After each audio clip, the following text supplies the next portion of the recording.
most of what I will be saying is part of a book that I've published in 2019. The title is Introduction to Cameroonian Children Literature, which is available on Amazon, on most of the media platforms. So the first thing that we are going to do, as I've said, we are going to go through 1956 to 2016 and see what has been done and demonstrate how Muna Kalati is changing the narrative in the field of Cameroonian children literature. So the first thing, we have to understand where Cameroon is, right? Now, I would like to ask you, these are some of the meals that you can find in Cameroon. Here you have fish, here you have chicken, here you have stew. We call this food ndole. We call this one taro. Cameroonian kitchen or culinary art is as diverse as the Russian culinary art. I've been eating a lot of Russian meal, and they are very nice. If you eat Cameroonian meal also, you notice how they are also nice and how you have a lot in common. The other thing is that Cameroon is located in Central Africa. It is here, as you can notice. In Central Africa, we have Nigeria, Gabon, Congo, DRC, and Central Africa as neighboring country. And the last thing, maybe some few of you may be aware, do you know that there is an international football player from Cameroon who has played here at Anzi Makachkala? Who knows that? Yeah, fantastic. That's great. Yeah. He played at Anzi Makachkala and he did marvelously well. His name is Samuel Eto'o. Okay, now, we are going to look at literature from Cameroon. And the first thing we have to look at is the fact that Cameroon has a rich cultural and literary history. In Africa, the way Egypt is being known for the pyramid, right? Cameroon also is being known for its writers. We are very famous through our publishing, through our writers. And here on the screen, you can see some of them. We have on the first, we have Imbolobwe here. Down you have Samala. And down you have Patrice Ngana. Here you have Achille Bembe. And here are some books published by Cameroonian that you can have a look at. And something that you may not be aware, did you know that your great Alexander Pushkin, his great-grandfather, was probably born in Cameroon? Who knew that? That? Yeah, that he was probably born in Cameroon, right? Yeah. So Cameroon and Russia, we have a lot in common. In Egypt, we say IBBY. So we have a lot in common between Cameroon and Russia. So this is Alexander, grandfather, Ibrahim Petrovich Gannibal. So let's move. We have looked at the general literature. Now we are going to focus on the children literature. And in terms of children literature, it is diverse. Because remember, I said that Cameroon was bilingual. So we have a children literature both in English and in French. So it is very rich. We have an increasing interest for children literature. The government has established a prize to reward those who are publishing in the field of children literature. We have an association of children books writers. And we have IBBY Cameroon, who has recently been created, and whom I'm the vice president. And we have Muna Kalati also, who is doing research on children literature across Africa. So basically, the key here is to know that the industry is very dynamic. This is Akoma Mba, the main publishing industry or company for children books in Cameroon. And also the fact that Christian Kinge Ipanya, he is here. Sorry. Christian Kinge Ipanya, the pointer. Okay, Christian Kinge Ipanya here, this man. He was recently nominated for the 2020 Astrid Lindgren Memorial Awards, ALMA. He was nominated for it, and many of them, Kidi Bebe, up there you see Christian and Jessica Rose-Liba, Alain Serge Nzotap, and many others who have been very active in the field of children literature in Cameroon. And here are some books for you to have a view about the content of those books. So here we see Moya Bull, we see Totem, Le Fumi Mania, and some scenario that you can have a look at. Just to say that Cameroonian children literature, as most of the publishing about Africa that are being known now, they are not reproducing the stereotype of the man in the cavern, the man in the bush, who is trying to find a way to get to light. No, we have passed that age. Now there is a modern literature which portrays the true identity of Africa, which portrays the true identity of the youth on the continent. And I really invite you to read what has been produced, not only in Cameroon, but in Africa, and you will marvel and you will learn a lot. Here are also some other books, Tumbu, Pourquoi Panthère a des taches, Njoko, and, some books of Disika and Royce Liber. So now, this is just a brief overview of Cameroonian children literature. Now, I did a research that took me 3 years, and the goal of the research was basically to say, okay, we know there are books that have been published in Cameroon, but how much? How different is Cameroonian literature from the other literature on the continent in terms of quantity? Because as you know, if you don't have data, it's difficult to do effective decision making. So I did a research. I conduct over 91 interviews. I do participant observation, documentary research, and all that, So I'm basically going to present the research findings about Cameroonian children literature. The first one is that we have more women than men. In Russia, let me ask you, in Russia, in the field of children literature, do we have more women than men, or it is equal? Or in your country, do we have more women or men? That's something to look at. What is the driver? What encourages someone to go into children literature? Why is it that we have more women than men? So we have 39% who have published at least, 2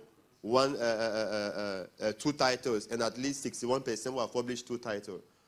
Why have I made this distinction? Because, there are many people who have just produced 1 book for children, but after that they have never done it again. But there are those who have been consistent. So, to me, a children author is one who has been consistent. Publishing 1 book and never coming back again to it is not a criteria that I use for this study. The second thing I noticed is that most of Cameroonian children book writers are based in Europe. They're not based in Cameroon. And do you know why? Who can guess why? Why? Why is it that the majority are based out of Cameroon? Simply because there is a lack. The market is not strong enough in Cameroon.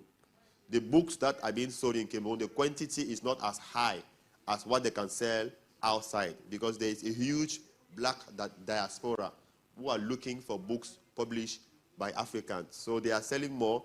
So here you can see I've classified the Cameroonian authors by the number of books that they have published for children. And as you can see, the one who has written more, the last one, Jessica Royce Liber, she is the one who has published a high number of books for children. She is followed by Christian Kinge Ipanya and by Marie-Félicité Ebokeya and Kiji Bebe. And most of them, they are in France.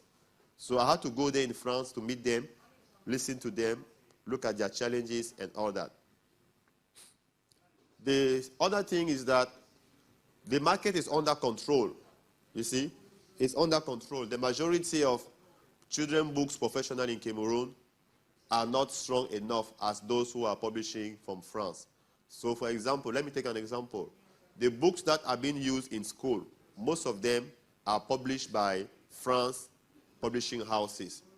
And it makes that the publisher in Cameroon, it is an economic loss, because the majority of gain from the book industry comes when you have textbooks that are used in school. Then you are sure that many people will buy it. The other thing is that there is a growing and booming children book industry. The first Cameroonian children book was written in 1932. The first Cameroonian children book was written in 1932.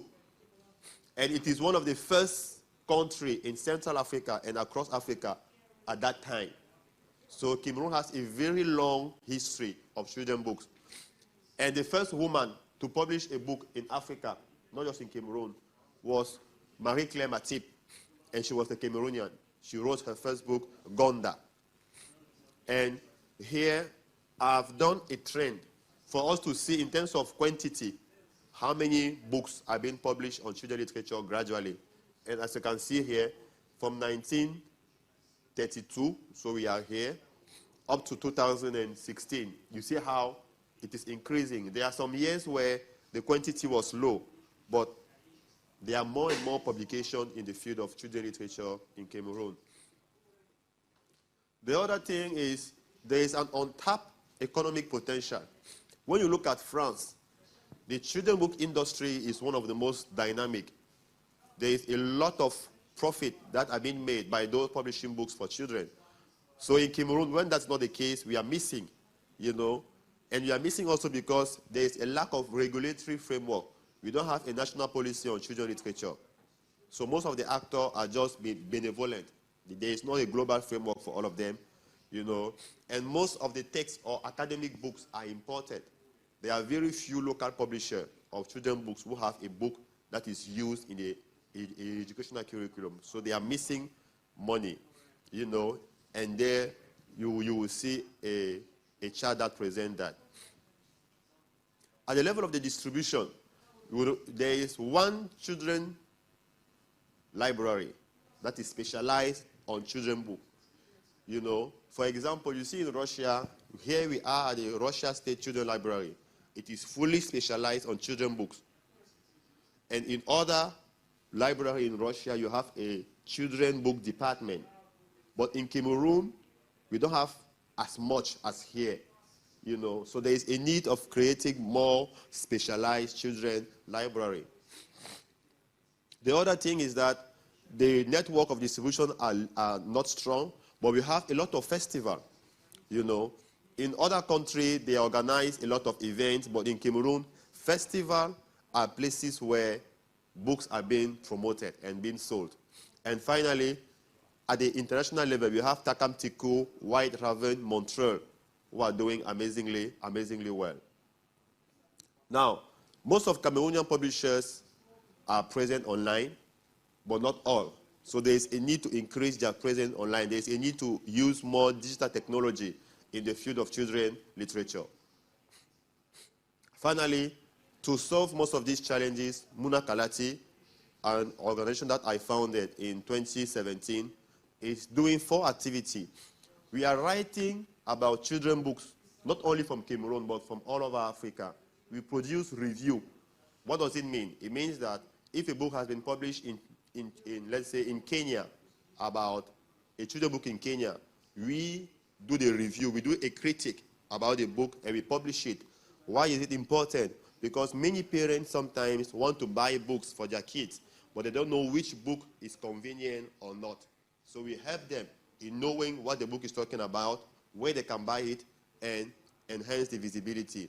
We organize a lot of workshops and events.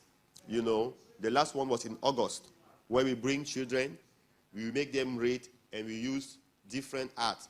For example, blending, reading and cooking. So, for example, the kids, they will be given, culinary books, where they will see recite. They will read it, and at the end, they will be called to cook something about what they have read. Just a way of making reading less boring. We are blending reading and debating. Children are reading about books, and they identify a topic from the book, which is the subject of a debate, and they discuss about it. So we have reading and slam, about proclamation, poetry, proclaiming something to an audience. And we also do research. As I've said, I am a researcher. So that's my main field, doing research about children's literature in Africa. And finally, our goal, which has not yet been done, is to create a research center on children's literature in Africa. Because I was having a discussion yesterday with one of our participants, Dr. Elongué from Egypt, that there is not strong collaboration in Africa between the actors of the children's book industry. We need to do research more about what is being done. What type of image do we see most in most African children's books? How does it impact the children? How can we make sure that the books that are being produced are more attractive? We cannot do it by guessing. Research needs to be done, and community of practice needs to be built so that it can be made possible. And there you see some of the magazines that we are publishing, Muna Kalati, various editions, where we do a review of what is being done in Africa in terms of children's literature. So that's basically what I had prepared. As you have noticed, I didn't take much of your time as the first day, because I believe that most of what I'm saying today, during my keynote speech on Friday, you knew it already. So my goal today is to engage, is to have conversation. If you have questions, if you have inquiry, I am here. Let's talk about it. If you would like to connect with a Cameroonian publisher of children's books, I am here to facilitate the process, and many other publishers of children's books in Africa. We have their details. We can facilitate the connection.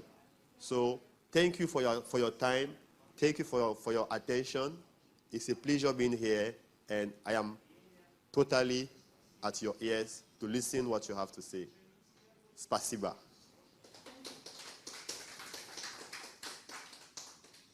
Thank you very much. She has a question. Спасибо вам. И я хочу вот спросить. Thank you so much. I have a question. I actually have two questions.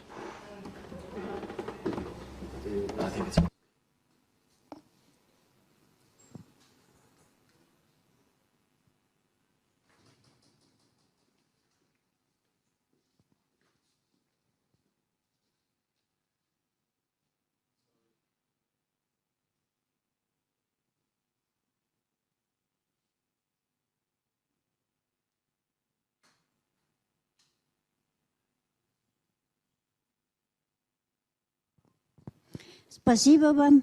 Thank you so much. Can you hear me?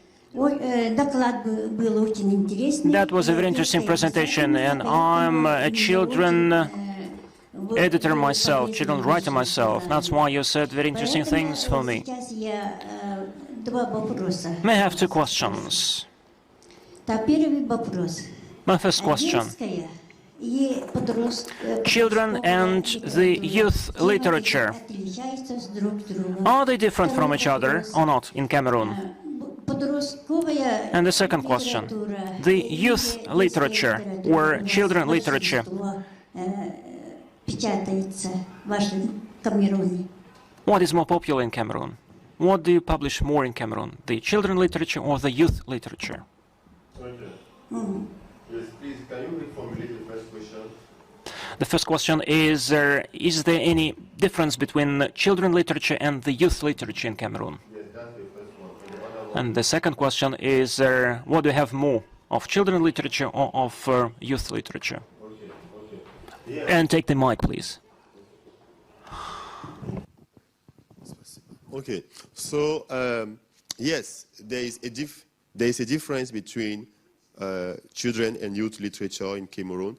The children literature is more focused on, lower age, like children who are less than, let's say, 12 years. That's how most of Cameroonian authors define children books, those for the kids who are lesser than 12. Now, when they have crossed 12 and they got to 13, they are part of the teenagers. So the teenagers in Cameroon, and I think globally, we usually put them in the category of youth or young adults, basically, youth. So that's how most of the time we do it from a Cameroonian perspective. And now, among the two, which one is more higher? I believe we have more books for youth than books for children. Yes, in Cameroon, because it's easier for an author who has been writing for adults to come back to the level of youth, but it requires more thoroughness, it requires more work to come back to the level of kids. So we have more youth than children books. Thank you so much. Got it. Yeah. Any other question?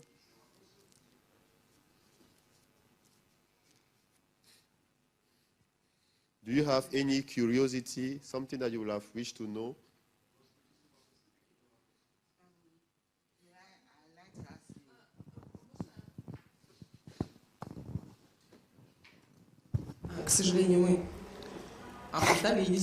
Unfortunately, we missed your presentation. We didn't listen to what you said before. But my name is Nadezhda. I'm from St. Petersburg. I have the following question. Approach to upbringing of children.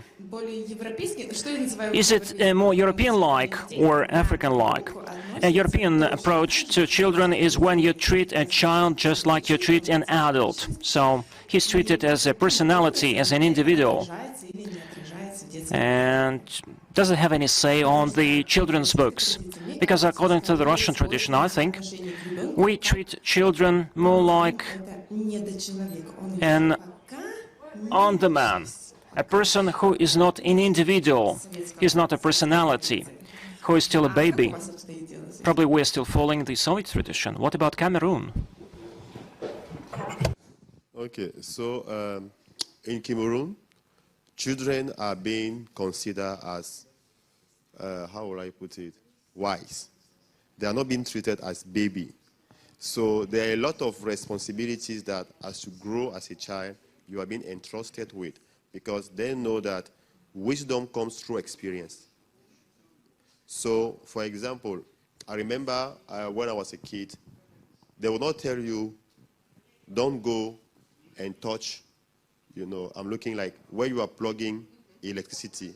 They won't tell you that, but you know that as you touch it, it shocks you. You know that there is pain in it. So you gain wisdom through it, and you will not do it again. And also, another thing that is important is that, in European country, they don't cane children because they say, oh, it's like this. But in Cameroon, if you do something wrong, they will cane you seriously so that you understand what you did was not good. So that's why most of the time, children, and of course, their parents will exaggerate, that they will cane more than necessary. So there is a balance, but in general, African children, learn through experience. They are not being treated as baby, because even the reality of society will force them to be willing to go through it. Yes. Yes, so in children books, for example, there are some books that I presented here. In children books, you will notice that children are being portrayed. We have a lot of children books between a granddaughter or a grandson with their grandmother. We have a lot of such books in Cameroon. So there is always the need of creating connection between generations. So let me show you. So there is always the need of creating connection between generations. So we have a lot of books that happens, in the family setting. A child that has been sent to go and buy something, at the shop and bring it back home. There is also this culture of respect. I don't know for other countries, but in Africa, respect is a key value. We don't joke with that. For example, if you come at home, and the child is watching maybe TV or a TV program, and there is just one TV, remote TV control. If you are an elder of that child or of that youth, you have the right, naturally, to change the program without asking for permission. So everyone, if I am older than you, I can send you and you have to go, even if I'm not your brother, if you don't know me. So there is this culture of respect that you will see in children books. I don't need to know you to give you order. As far as I am an elder and you recognize it, you have to obey. And there are more stories about, how children are going through this cycle of respect, in the society. So, for example, here, Tumbu, you see, This is the kind of girl who is freestyle, you know, she likes going to party and all that, you know. This is the stubborn child. You know, in the family, there is always one that, no matter how you talk, they are not willing to listen, you know. This is the teenager. This is the mother. You know, mothers, they are always happy. And this is the dad, very serious, because, and you see, do you know why he's short? Because all the economic burden of the family is upon his shoulder, you see. So basically, those are some of the stories. We also have a lot of stories around animals, you know. For example, why is the tiger, you know, having, how do you call it, spot, you know. So this book is explaining kids how the tiger has spot. I think it's more like folklore or tales, you know. This book is more modern, like superhero and all that. This one is a love story between a girl and an animal, a crocodile, you know, the crocodile. And also there is a lot of books that are gradually produced in local languages. For example, this is a bilingual book produced in French and Bassa. Bassa is a local language in Cameroon. Yeah, so we have such books that are being made. So any other question? I think, of course. Okay, Christian, we thank you very much for your presentation, for telling us about, you know, how children's literature is developing in the Cameroon, and we appreciate your presentation. You know, it's very nice. Thank you very much. Thank you. We now have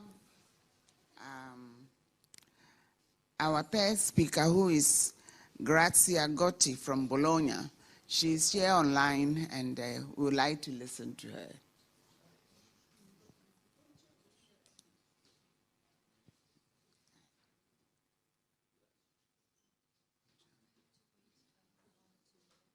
Okay.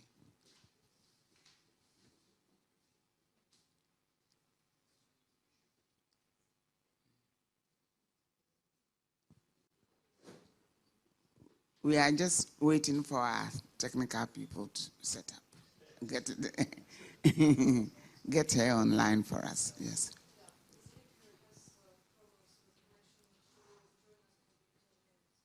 Okay, we'll wait.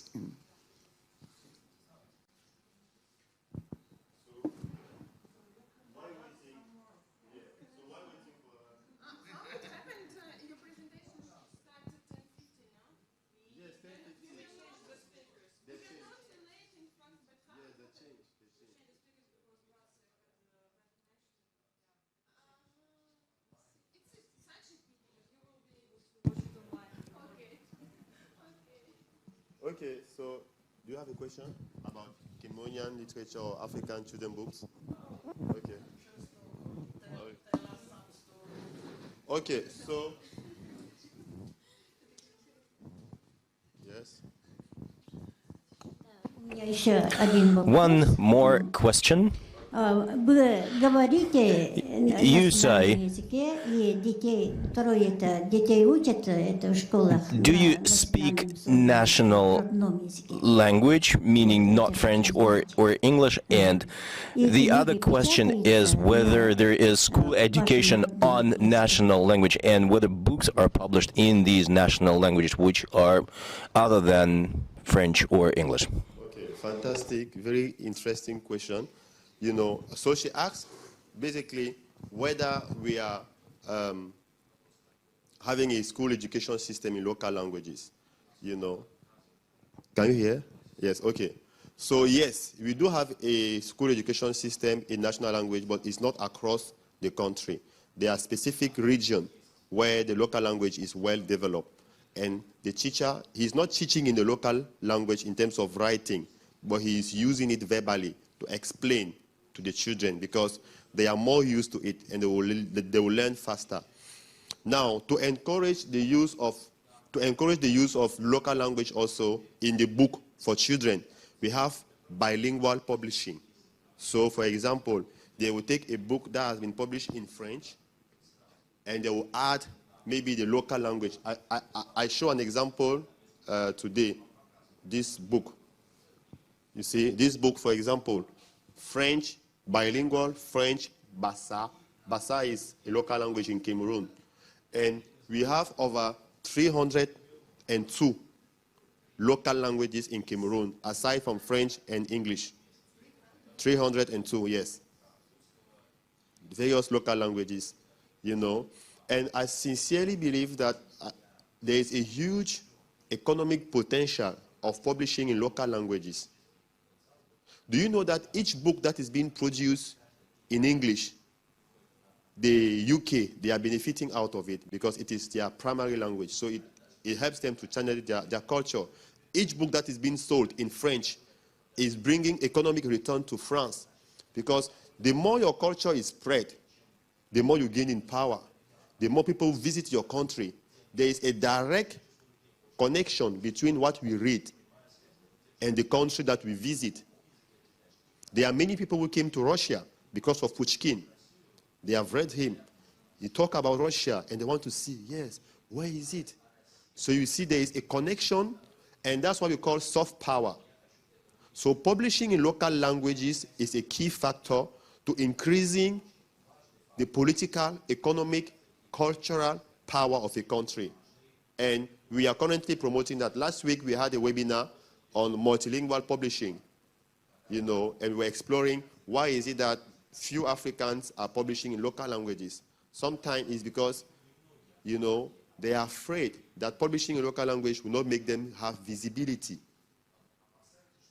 So there is a need to have incentive. How can we encourage people to publish in local languages? And if you remember, during my first day of presentation, I talked about the Mashibati Prize, which is being awarded by the Cornell University in the US and another local institution in Kenya. And they are basically rewarding people who are publishing in local languages with a significant amount. You know, so there is a need of encouraging that. The other thing you asked was whether the education level was widespread. Yes, Cameroon is one of the countries in Africa with the highest literacy rate. If you see 10 Cameroonians, most 9 know how to read and write, yes. And globally in Africa, there are countries like Ghana, Cameroon, Kenya, South Africa, who are among, and Senegal, who are among the top scholars. We have a lot of PhD in Cameroon, a lot, because the education is cheap. So many people do schools. There is a culture that encourages people to go at a higher level. You know, so the level of education is very great in Cameroon, yes. Any other question? Thank you. Okay. Hello, and my question is, I've seen a lot of modern books and modern authors in your presentation, but do you have any folk literature, and do you publish the folk literature? For example, in Russia, we have a lot of folklore and this tale that were told through generations, and for me and for my brother and for my children maybe. And do you have this folk literature in Cameroon, and is it popular there? And maybe, I know, what are the main ideas in these books? For example, in Russia, it's love, friendship, and etc. What about your folk literature? Can you tell us about that? So, yes, we have a very rich and diverse folk literature. For example, when you see the title of this book, Why the Tiger, or the, yes, I think that tiger is having, you know, spot on his, you know, this is folk. This is folk literature. You know, there are also folk literature about Luc le Lièvre. You know, there are other folk literature about Timon and Pumbaa, the lion. How did the lion succeed to become the king of the jungle? You know, there are folk literature about why is the giraffe has a long neck, that she was trying one day to spy, and that's how her neck became like that. You know, we have stories about crocodile. You see, this book on crocodile and the daughter is because many people see crocodile as wild animal. They are afraid of it. So this book is a way of encouraging them to go towards it. You know, so we have a very rich story literature. For example, the story of how a young man, you know, came into a village. He was being rejected. You know, he was being persecuted, but they didn't know that he was the king. He was the prince of the first chief of that village. But later on, when they realized it, you know, he treated well those who were treating him well when they didn't know that he was a prince. You know, it teaches about how we need to care about everyone without knowing their background. So we have a lot of such stories, yes. But the thing is, even though those stories are existing, now the modern writers, they are moving into a new, like, future-minded. They are looking at stories that will reflect the realities of Africa now, because those stories, kids are no longer interested that much in it. They want to read books that reflect their realities. I went to school, you know, I have a bike and all that.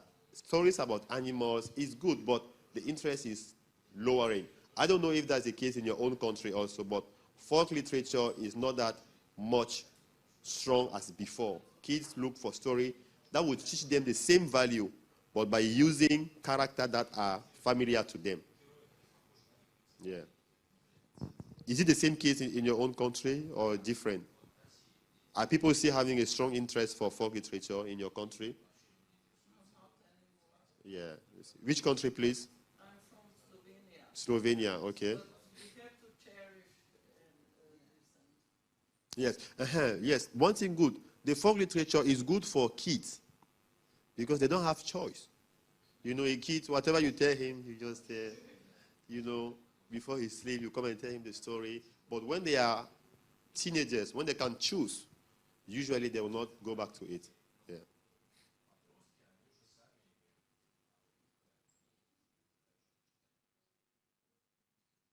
Any other question? Okay.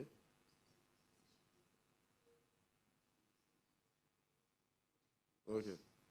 So I guess all our concern. Okay.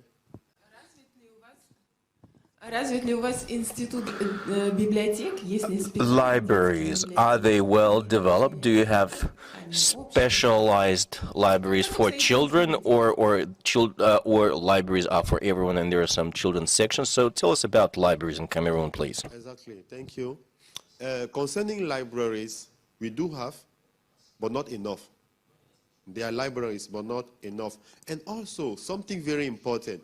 You know, most of the time, there are many research that are being done, and most of them will say, oh, Africans don't read.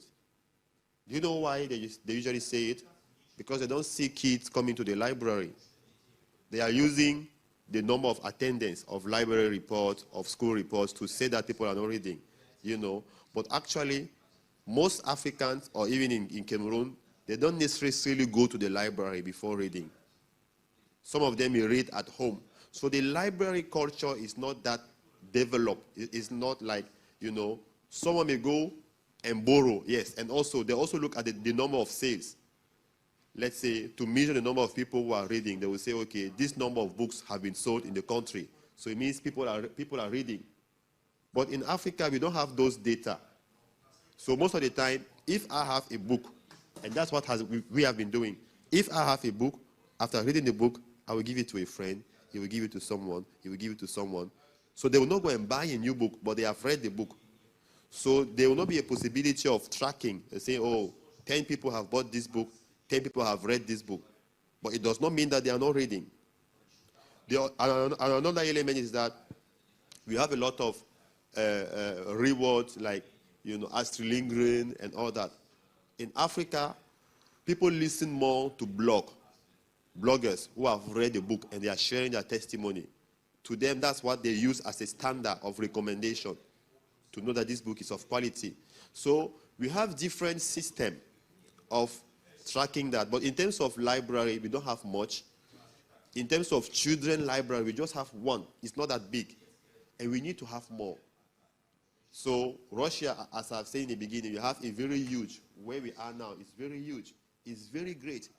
And I sincerely believe that the political strength of Russia is connected to the state of children's literature.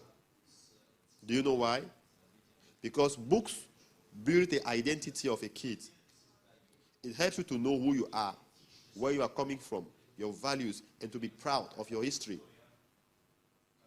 That's why, as you grow, the tendency of immigrating to another country is not that strong as in other countries. I remember I said that when I was a kid, most of the books I read was from France and Belgium. And because of that, whenever I was being asked, what are the 5 countries that you want to visit? All the 5 were foreign countries. France, Belgium, UK, Canada, non-African country. Why? Because I didn't read the book coming from those countries. And if you look actually at yourself, the places that you desire to be is because you have consumed, you have eaten a cultural product coming from there. For example, I don't know if you have telenovelas here in Russia, telenovelas like these romantic stories, a bogus, a nice guy who have cheated on a nice woman, and later on they come back together, It's very popular in Africa, very popular. Women, they are cooking, they are watching telenovelas, they are doing this, they are watching telenovelas, you see. Is it the case here, these romantic stories? Is it popular? Yeah, you see. So now, most of the time, because you watch such stories, you want to go into those countries. You desire to be there because you have seen things coming from there. Because you watch American movie, you want to go to the US. Why there are countries that are better than the US, but you don't know because you have not been in contact with their culture. So creating more children's library is important for a country to be strong because books contribute to change the mindset. The Bible says that as a man think, so he become. Your thought determine your future. Your thinking pattern influence your attitude, your behavior. So to change how you will be in the future, I can just suggest books to you. I know that by having and reading those books, it will influence what you will become. But we need to create more children's libraries. And my desire is that the government will take a greater awareness of the relevance of children's books in education and invest in it, as in Russia, that one day we will have a library such as this. And if you come, I may be the director of that library, and you are welcome. She's ready? She's ready or not yet? Okay. So when it's okay, just let us know, so we stop. Okay. Any other question?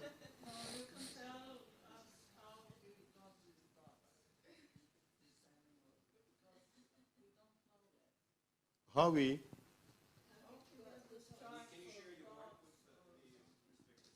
Can I? Yeah, share the microphones. I can't hear. Okay, sorry. What animal is this? Tiger? No? So this is a tiger? So we really would like to know how did he get the dots or stripes? We still don't know that. Can you tell us? Yes, please. Yeah. First, one thing I have to mention is that, these tales are not unique to Cameroon. I believe in Ghana also, they may have a story similar. But in Cameroon, basically, they say that, in this book that, he went to steal and he fell into a pot that was having a content. So that pot burned some part of his body. So the story is basically to encourage kids not to steal. Because while stealing, those marks were there. And wherever he was going, people knew that this guy was a chief. And if you watch tiger in natural life, they like stealing the meat of other animals. They like chasing. They like, going to, they are very bold. Yes, so basically, we have boldness in the story. We have an encouragement not to steal, because when you steal, those marks will always remain on you. They will always remain on you. Now, if you go in South Africa, they may have the same story, but they will use a different scenario to teach something different to the kids. Yeah. But in general, many stories in Africa use animal in general. Yes, many. Because it is part of the environment. You see animal easily, For example, since I'm here, I haven't seen a hen or a goat. You see? In the capital. Yeah. Yeah. Yeah. You have to go to a farm to see them. Yeah, but even in Accra, you can see them, like not everywhere, but at least in one place you will see one or two. Just to say that, the community life, animals are not that strange in the environment. What you will see more here, they are dogs. Yes, I have seen many dogs. They're working like this.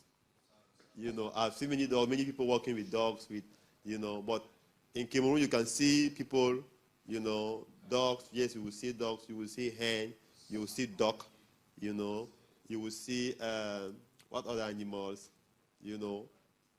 chimpanzee if you go to the village, So there are a lot of animals. So in most of the story, they will use those animals to teach kids.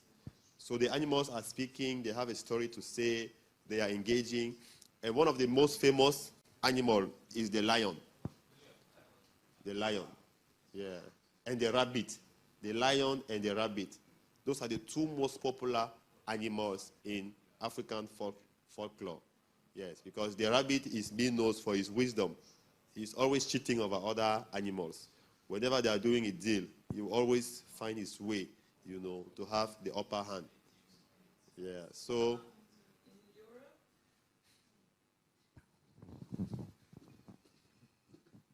In Europe, I think the wise guy is the fox.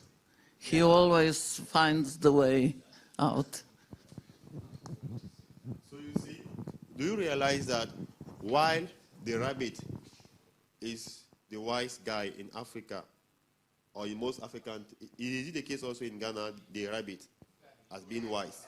Yes, the rabbit is wise. Wise. And Is the spider, Anansi.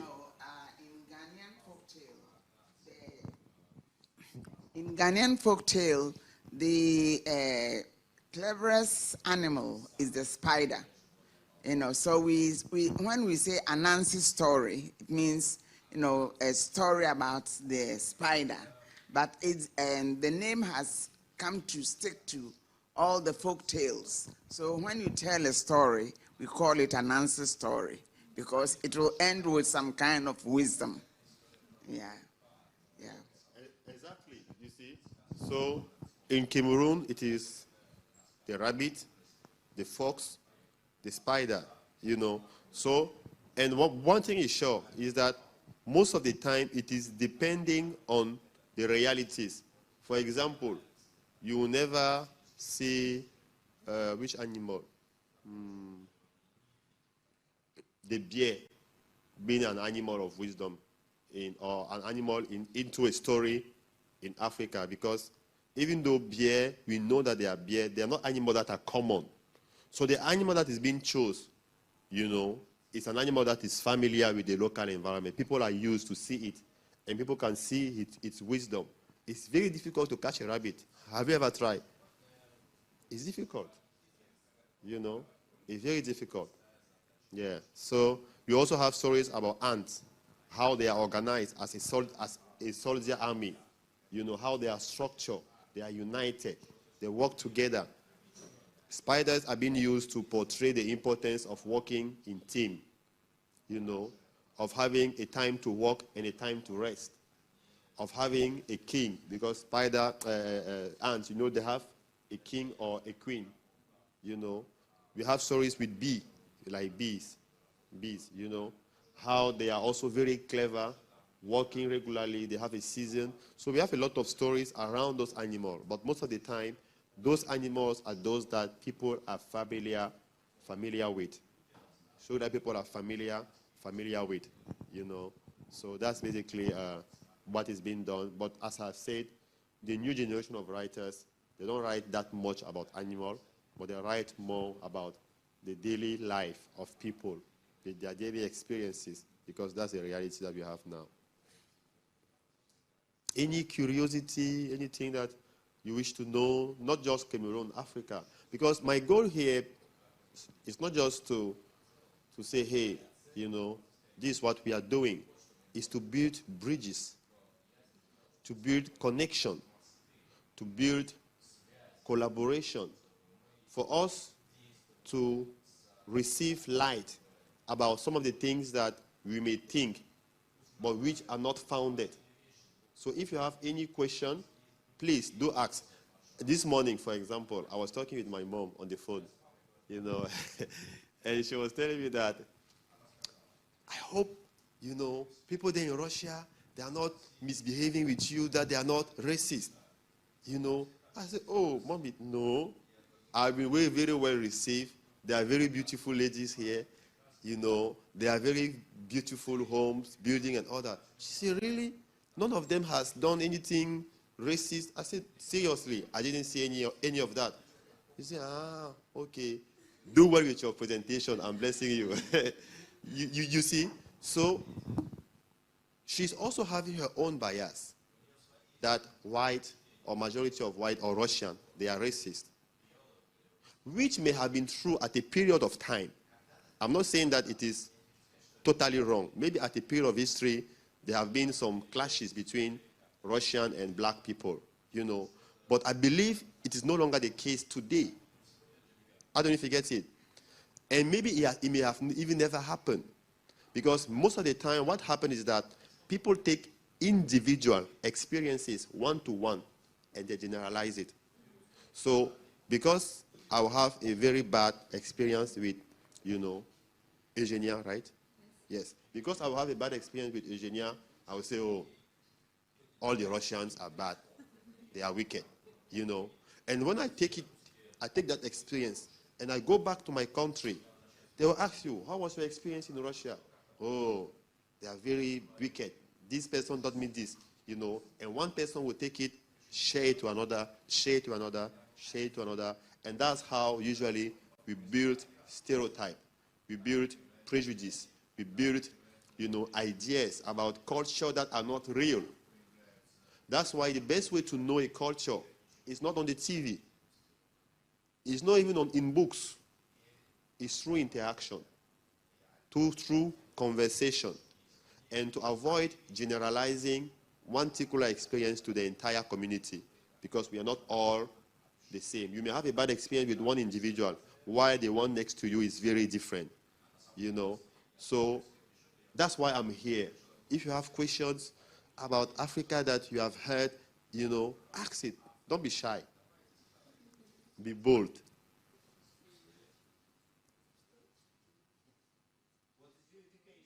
Fantastic. What's my education? Where you study and what language you study? Okay. Me? Okay. So I study in Cameroon, Egypt, and France. I did a master's degree in each one. So I had a master in Cameroon. Later I moved to Egypt to do a master in publishing.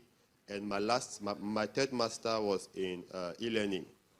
Yeah. But this is not the case. It's not all Cameroonians who are having 3 master degree. The majority, they will have 1, move to the PhD and all that. But education in Cameroon, let me tell you something. In Cameroon, women like men that are intelligent. I don't know in Russia. I know Russia maybe is the strength, yes. You know, macho, yeah. But in Cameroon, men who are smart, they like it. So the education, the job sector also is valorizing diploma. So people think that if you have degree, then you can do the job. While in the English educational system, They don't value that much degree. They value skills. What can you do? Not what do you know. Do you get it? So in most Cameroonian culture, people are eager to get degree, to go to school. And when your school is small, they will say, you have to go to school and you have to be a PhD. Me, for example, when I stopped with my PhD, because I wanted to commit more time in my relationship with God, to know Christ more, to pray more, to study more, the Bible and all that. My father was angry. He said, you have got so high. Why don't you continue with your PhD and all that? I said, no, I just want to take a break. School is good, but my relationship with God is better. And I want to focus on that. He was keep on, whenever my father called me, he would ask me, when are you resuming your PhD study? Do you know why? Why he is so eager for me to complete my PhD? First, because he is not having a PhD. And most of the time, parents take the glory of their child and they take it for their own. So I often tell him that I know that if I have a PhD, it may be Dr. Christian Elongué, but the one who will enjoy that PhD more than me is my father. Do you get it? So parents, they like pushing their kids because most of them, sometimes they haven't went so far in school. So they are encouraging kids to get degree, to get education, so that they will make their proud. Yes, my child is at the university. My child has a master's degree. My child has a PhD. Do you get it? There is that competition. So in Cameroon, it makes such a way that people school a lot. You can see a Cameroonian of 16 is already at the university. At 25, 26, he's having his PhD. School fees are not expensive compared to other countries. When I got to Ghana, I wanted to do my PhD, and I look at the fee. I say, wow, it's not different from what you see in UK university, right? It's very expensive for the PhD. But in Cameroon, you can do PhD with, listen carefully, less than 1,000 rubles for the entire year. Yeah. You just pay the school fee. The school material, if you can provide, that's fine. But the school fee are not expensive. So we have many. In Cameroon, you can see a PhD holder who is driving a car, taxi. It's common.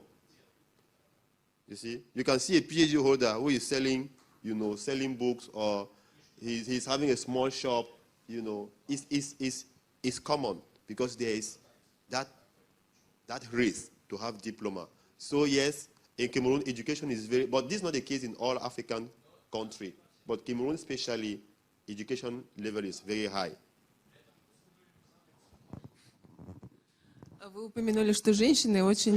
You said women value smart men.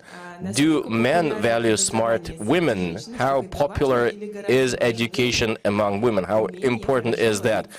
Or to cook great soup is actually more important than education? Yeah, I really enjoyed this conversation.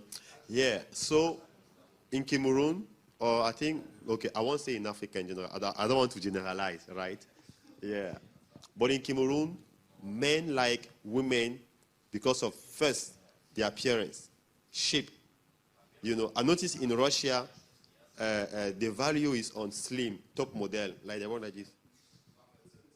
The woman needs to be slim. But in Cameroon, they like women who have buttocks, shapes, breasts. This is a Cameroonian. This is my sister. This is my junior sister. Please stand up. You see, this is the Cameroonian style of women. They eat, they have breasts, they have buttocks. That's what a man will look at. The other element men look at is how she knows how to cook. Because if your wife is not good in cooking, you will be tempted to go and eat to someone who knows how to eat, who knows how to cook better than her. So women, to avoid losing control over their men, they will make sure that they know how to cook very well. And it starts in the childhood. So the mother, when she's cooking, she will call the small daughter, come and see how I'm cooking. Bring me cube, bring me salt, bring me spices. So the daughter is watching. So usually by 10, most girls know how to cook. When she is 15, 18, she is master at it. You eat her food, you can easily, so they are very good. So we value the shape, we value her ability to cook, and now education comes at the third level. At the third level, because in general, men feel insecure when their wife are smarter than them. Yeah, they feel insecure. Even those who have PhD. It's not just a village man. Even those who have PhD, when their wife is smarter than them, they feel insecure. They feel threatened that they can challenge their authority. So you will see a man with a PhD, he will go and look for a woman with senior high school. Because he wants that when he speaks, she will just say, amen. She say good, she just say, yes, yes, sir, yes, sir. They like it. Men like respect. Men like respect. So the one who is in charge of the education of the daughter is the mother. So whenever a daughter is not behaving well in her marriage, the responsibility will be put on the mother. So she has that responsibility of grooming. The education of the boy is on the father to teach him how to be strong, how to be mature, how to be resilient.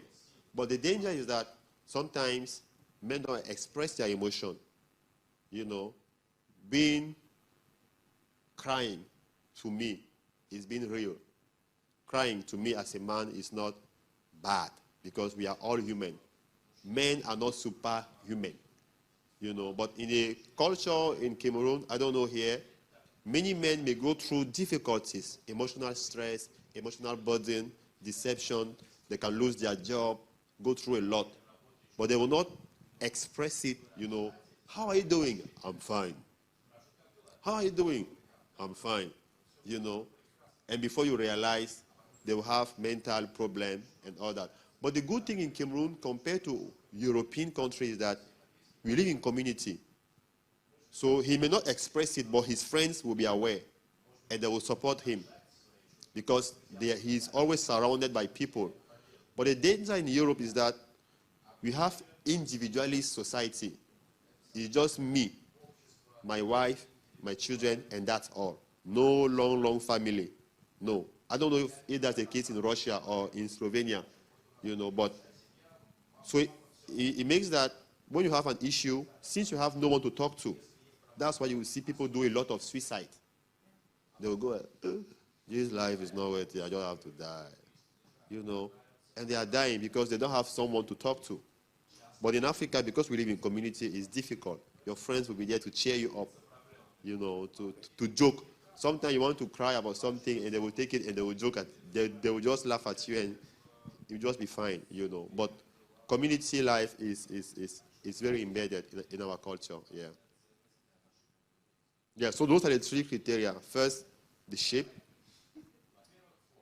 Second, the cooking, yes. And third, intellect, Yeah, third, intellect, yeah. But there are also men who like slim women because of what they see on TV. Like everyone has his taste. But in Ghana, it's even more. In Ghana, most women need to have shape. Ghana prefers shape more than Cameroon. She can testify. If you see a Ghanaian woman, you see Auntie Akos, you see how she is. Yeah.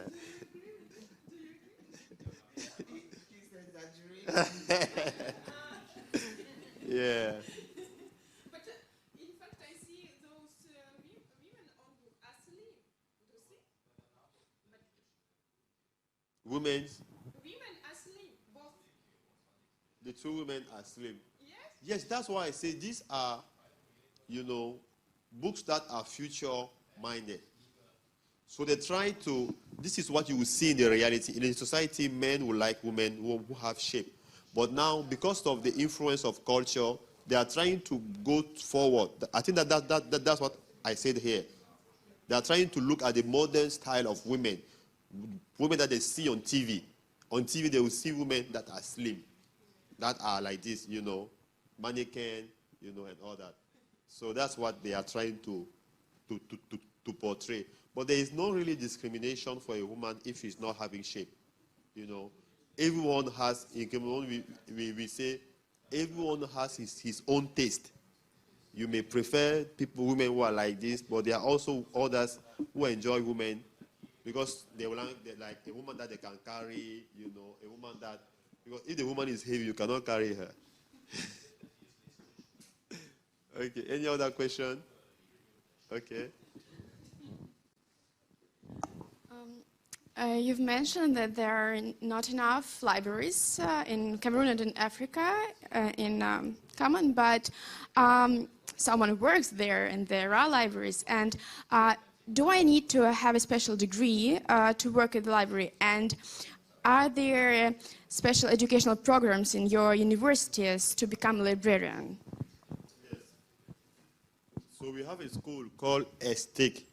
It is higher education for information and communication. So they train librarians, they train publishers, they train documentalists, they train those who are working in archiving, you know. So there's a school for it where you are being trained properly on how to do it here.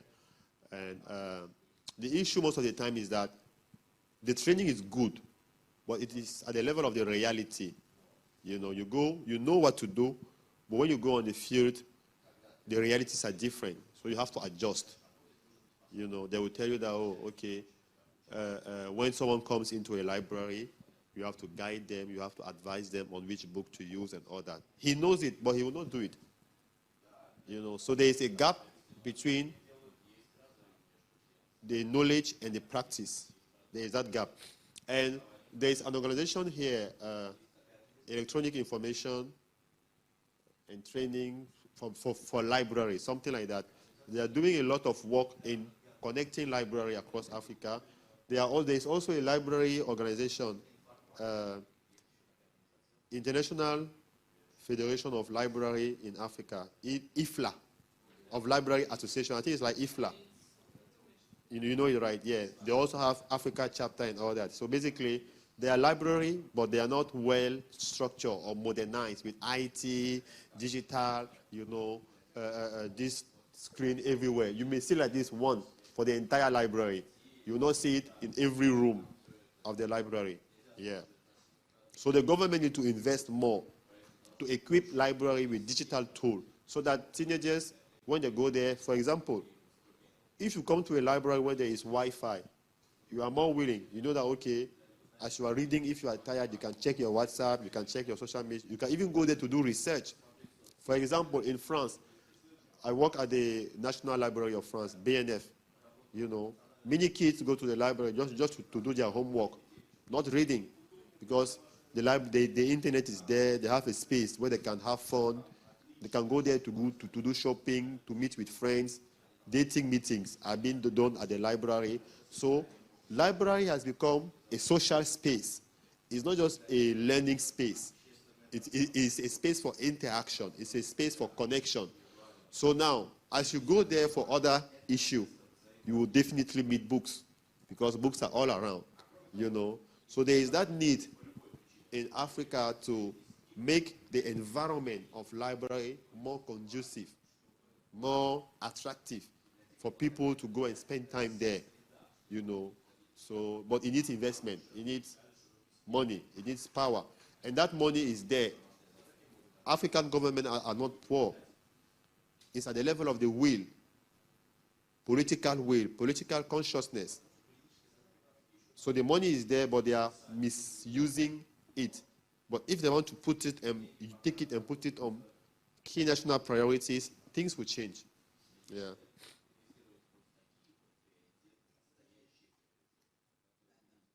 Any other question? Okay, so if there are no longer questions, I just thank you for your time. I thank you for your attention. There is nothing more precious than time. Time is the biggest asset, the biggest currency in the world. You can have gold, lose it, and get it back. But when you lose time, you cannot get it back again. This minute that we have spent together you could have been doing something else. So being here and giving me your attention is a unique privilege for me, and I sincerely value it. And my desire is that out of this conversation, that action will follow up, that we will not stay at the level of knowledge, but that we will move into action. How? We all may be parents. We all may have kids. Let's buy them books from Africa. Let's ourselves read what is being done in Africa, in Latin America, in other parts of the world, just to broaden our mind. Because the more open-minded we are, the more we can influence others who are around us to also be open-minded. And this will contribute in reducing violence, to have peace in the world. Because to me, the end goal of children's literature is development, is global peace. Why are we educating ourselves? To understand ourselves better and to understand the other better. Simple. That's all. So the more we are open to how others are doing, the more we listen to what stories, to what is being done in different parts of the world, the more we will be able to interact. Because most of the conflicts in the world are based on this. It's not economic, it is fear. Fear of losing control. Fear is what is driving any evil or wicked things around the world. Take anything, violence. You are violent because you don't want to be violented. You build a strong army because you don't want people to come and overthrow you. Fear, fear, fear. But to have a society where love dominates, we need to know one another, to forgive one another, and to live in peace. And that's the end goal of children's literature. So thank you for your time, and I also wish that you may be strengthened in what you are doing. It's not meaningless. It is very important. It's very key. We are all participating in building a more just society, in building a world where understanding reigns, where peace is valued, where love is widespread. Love is the most common language that exists. It's a universal language. We all understand love. That's why when I get into a country, the first thing I know, like in Russian, I don't know how to say goodbye, but I know how to say thank you. Because we all like to feel appreciated. We all are responsive to love. And children's books are a channel to do that. So more strength in what you are doing. Together, we can do it. Can we say it together? Together, we can do it. Together, we can do it. So more strength in what you are doing.